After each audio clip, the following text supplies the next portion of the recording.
மூணாவது உலகம் அதுதான் நாம் வாழக்கூடிய துனியாவுடைய உலகம். இப்ப நம்ம 2 வாழ்க்கையை கடந்து 3வது வாழ்க்கையை வாழ்ந்து கொண்டிருக்கிறோம்.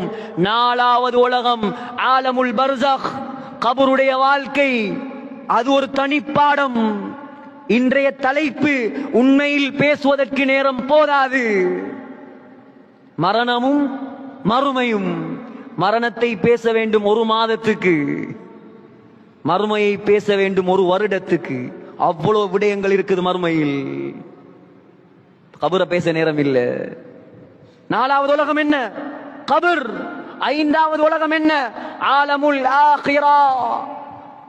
5வது உலகம்தான் ஆகிரத்துடைய உலகம்.